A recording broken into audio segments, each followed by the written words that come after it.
Fala pessoal, tudo bem com vocês? Que vitória do Corinthians sobre o Fortaleza na Arena Castelão, fora o baile, fora o passeio, era para ter sido uma goleada histórica e mesmo assim o Corinthians tem uma enorme vantagem para avançar para as semifinais da Sul-Americana. Tem o jogo da volta ainda, mas a gente vai falar muito desse jogo com alguns destaques muito importantes. Breno Bidon, que joga esse moleque, Igor Coronado, o Yuri decidindo. Chega mais, eu sou o Chico Garcia, inscreva-se no canal e vamos juntos.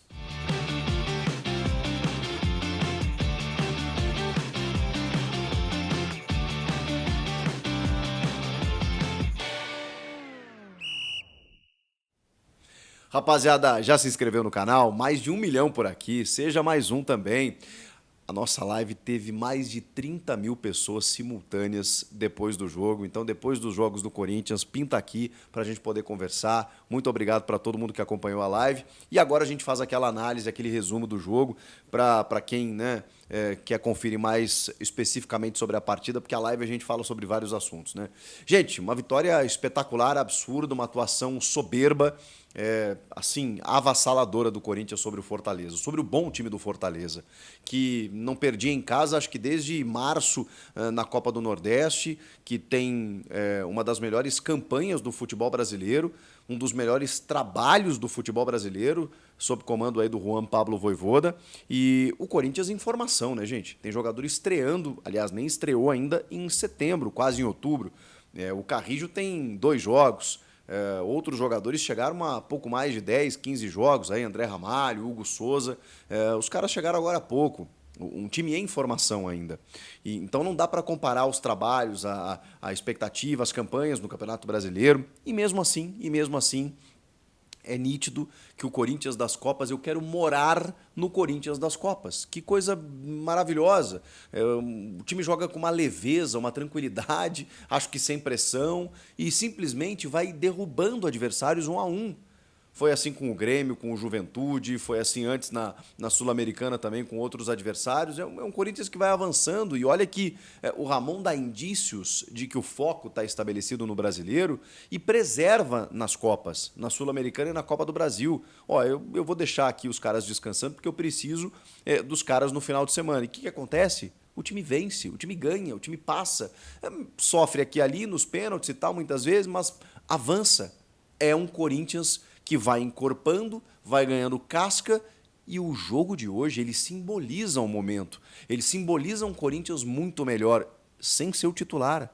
Um time que, teoricamente, poderia mostrar um desentrosamento, abandonando a linha de 3 e não tendo algumas das figuras mais emblemáticas do Corinthians 2024. André Ramalho, Rodrigo Garro, esses caras não jogaram. O Garro até entrou no segundo tempo, o André Ramalho ficou na casinha. Mesmo suspenso para o fim de semana, achei que ele jogaria. Não, tá descansando um cara aí, tem 32 anos, veio do futebol europeu e se tornou rapidamente uma das lideranças técnicas do time e também lideranças no jeito de comandar o time a partir da defesa. Mas, gente, um Corinthians assim que teve Félix Torres e Kaká na defesa e eu assustei, porque eles têm uma dificuldade às vezes com a bola, né? O Félix Torres e o Kaká. Eles deram conta do recado. O Fagner foi escalado na direita e o Fagner joga muita bola, né? A gente sabe disso. No finalzinho saiu para a entrada do Mateuzinho.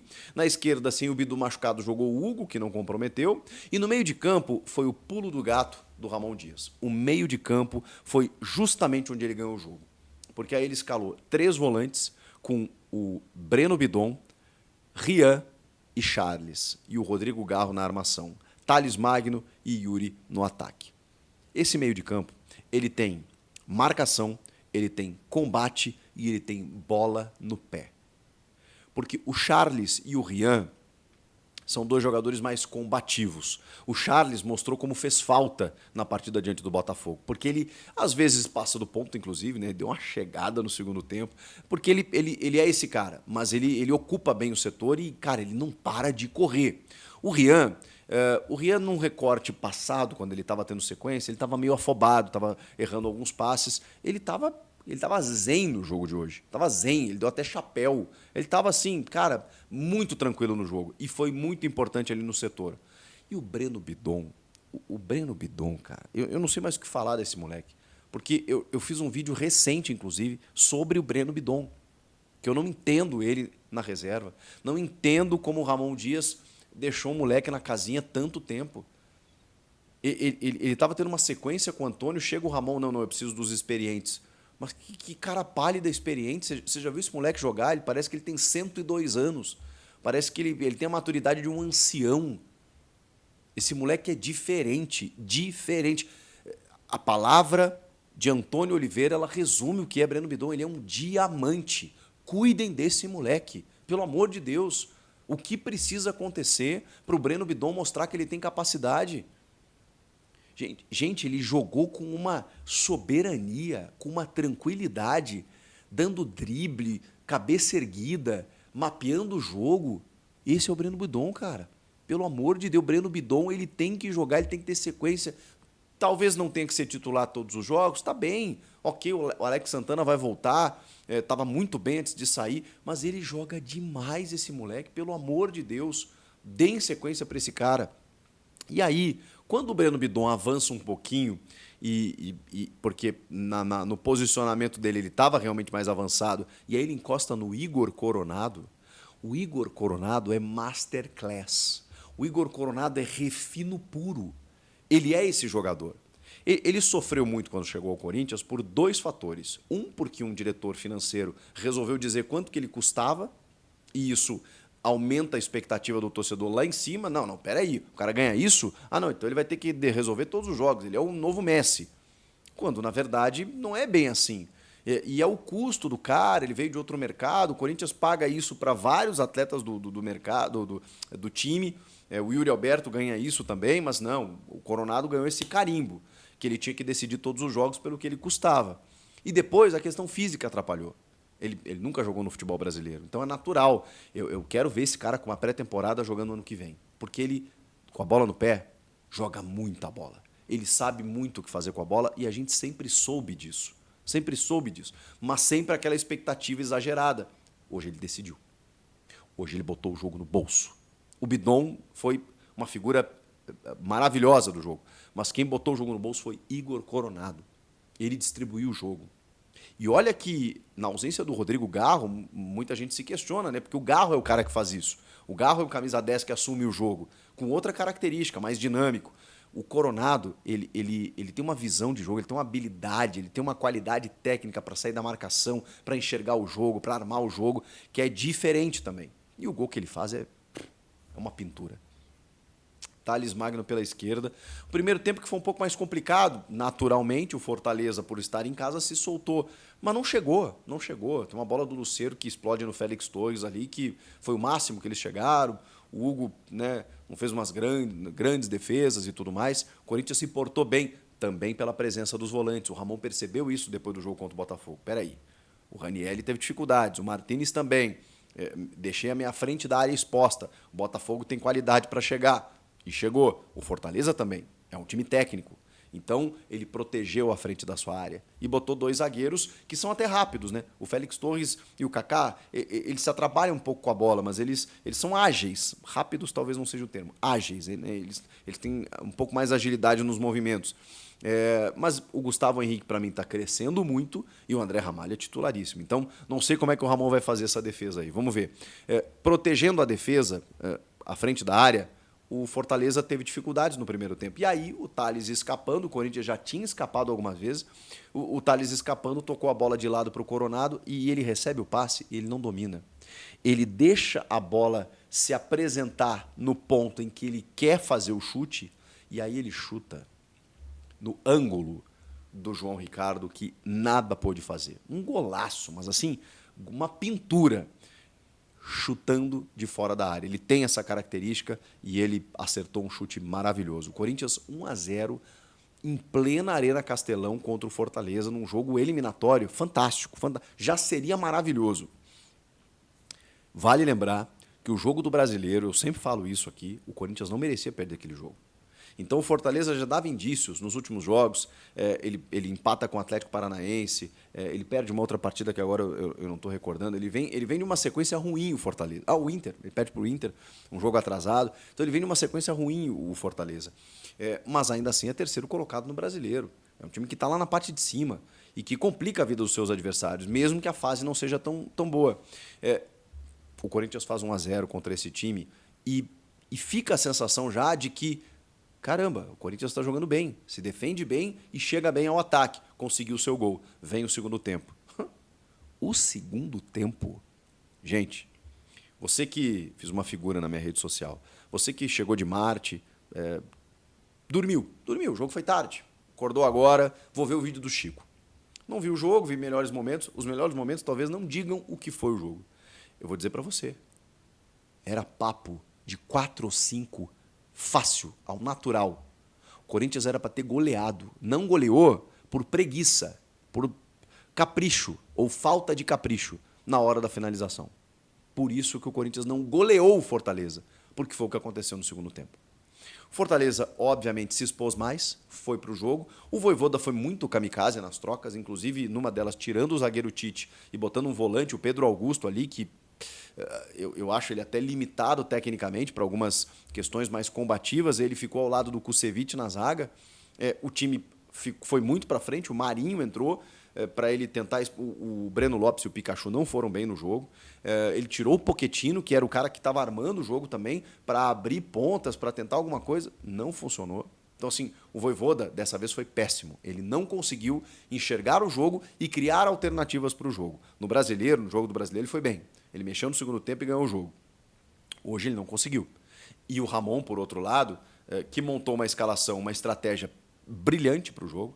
Quando o Fortaleza se alça, ele cede espaços. E aí o Corinthians começa a empilhar contra-ataques e chances perdidas. Aí o Yuri Alberto perde gol, o Thales Magno perde gol, o Coronado perde gol. Cara, mas assim, um atrás do outro. Que eu falava assim, caramba, pelo amor de Deus, não vão fazer o segundo. Porque aí depois, volta e meia, o Fortaleza pegava a bola, ia pro ataque, e sei lá, né? Podia acontecer. Teve uma reclamação de pênalti aqui e ali, né? Porque, cara, a bola tá circulando, né? E o Corinthians não merecia perder esse jogo, pela forma como estava jogando. Mas é futebol, né, gente? Produção ofensiva tinha que finalizar. E aí o Corinthians foi criando. O Thales Magno perdeu um gol, cara, depois de uma jogadaça do Coronado, em que o próprio Thales começa, lança o Coronado, ele dá um toquinho, tira o Tinga da jogada, tira o goleiro da jogada, a bola bate no Thales e sai. Inacreditável. O Yuri pega pela direita vários lances, só que, cara, o Yuri merece um capítulo. O Yuri Alberto, ele tenta, pra caramba. A bola chegou no pé dele, no primeiro tempo ele recebeu um lançamento, bateu nele e voltou. Tudo que o Yuri estava tentando estava dando errado. Ele tentava um passe e batia na defesa. Ele buscava um chute e o goleiro pegava. Ele não estava conseguindo. Ele estava buscando o jogo, claro. O Yuri a gente conhece. O Yuri ele não se entrega tão facilmente assim. Ele tenta, ele insiste. Mas ele estava errando tudo. E aí começou a dar nos nervos, né? Porque falava assim, caramba, o Corinthians está precisando fazer o segundo gol. Muitas vezes a bola cai no pé do centroavante, do camisa 9, e ele não está resolvendo. E o Ramon começou a fazer suas trocas e começou a botar um pouco mais de força-tarefa no jogo, botou o Carrijo, botou o Rodrigo Garro, botou o Mateuzinho na do Fagner, que deu uma cansada. E aí pensei, pô, que isso? Vai tirar o Yuri. Tira o Yuri. O Yuri chega de Yuri, bota outro jogador. Ele não tirou o Yuri. Então, assim, méritos pro Ramon. Porque eu teria tirado o Yuri. Mas o Ramon não tirou o Yuri. E aí ele foi premiado. Numa jogada que começa com ele, ponto futuro Mateuzinho chuta cruzado, o João Ricardo defende e o Yuri faz um belo gol, porque ela quica e ele dá meio que um sem pulo assim de perna esquerda no cantinho e faz o segundo gol. O segundo gol ele faz muito mais justiça ao que foi o jogo, mas ele ainda deixa o resultado barato para o Fortaleza. É um placar que, por ser fora de casa especialmente, dá uma tranquilidade muito grande para o jogo da volta. E uma enorme vantagem. O Corinthians pode perder por um gol de diferença. E pode, obviamente, vencer o jogo de novo. E vai ter o Memphis jogando, porque ele já estreia no fim de semana. Então, assim, é uma senhora vantagem contra o bom time do Fortaleza. Mas o jogo era para ter sido muito mais do que apenas 2-0. Mas tá bom, porque é um adversário difícil, que dificilmente perde em casa e que... A gente sabe, né, como é complicado bater o Fortaleza na Arena Castelão. O Corinthians conseguiu jogando melhor, empurrando, encurralando o Fortaleza e dando sinais de que, cara, esse time pode sim muito mais. Tanto nas Copas, especialmente no Brasileiro. Se jogar assim no Brasileiro, não é que não cai, mas assim, nem se assusta. Eu sei que a gente está chegando na reta final e talvez o que assusta é que, pô, será que vai dar tempo? Cara, o Corinthians tem uma sequência agora que não é fácil, porque nenhum jogo é fácil, mas que dá para pontuar bem, dá para emendar uma boa sequência. Aliás, dá não, tem que acontecer isso, porque é obrigação vencer o Lanterna agora em casa, o Goianiense. Depois tem o São Paulo, que é fora de casa, no Mané Garrincha, com torcida única do Tricolor Paulista, mas ok, não é no Morumbi, sei lá, talvez isso favoreça ou não. Eu sei que esse é o mais difícil, é um jogo mais equilibrado, até por ser clássico, e o São Paulo está bem na temporada. Mas aí depois tem Inter em casa, tem que ganhar. Tem Atlético Paranaense em casa, tem que ganhar. Cuiabá fora, tem que ganhar. Esses jogos tem que ganhar, simples assim. E aí depois tem o derby contra o Palmeiras, e aí, ok, aí a gente não sabe exatamente o que vai acontecer. Mas tem uma sequência aí que é importante. Então o Corinthians precisa pegar esse jogo, como o próprio Ramon bradou na sua entrevista coletiva passada, dizendo: eu quero o espírito das Copas. Não acho que tenha faltado contra o Botafogo, e o Botafogo é muito superior, mas, cara, é inegável. Se jogar assim, se jogar como foi contra o Juventude no 3-1, não tem como. Não tem como. É que pegou o Botafogo no último jogo. Aí realmente é complicado. Mas essa faca nos dentes, esse foco, essa concentração, essa energia, essa eletricidade, ela tem que estar a partir de agora em todas as finais que o clube vai disputar no Campeonato Brasileiro. Porque aí, tranquilizando no Brasileiro, olha para as Copas e vê que ali tem um título sim. Tem uma possibilidade de título. Passando pelo Fortaleza, e encaminhou bem, são 3 jogos para o título. Um título que o Corinthians não tem, que torna o clube campeão de tudo, e ainda dá uma vaga na Libertadores do ano que vem. É mole? O que vocês acharam do jogo? Destaques individuais, Bidon, né? Jogou muito. E o Coronado, pelo amor de Deus. Comenta aqui, inscreva-se no canal e eu volto na próxima. Tchau, pessoal.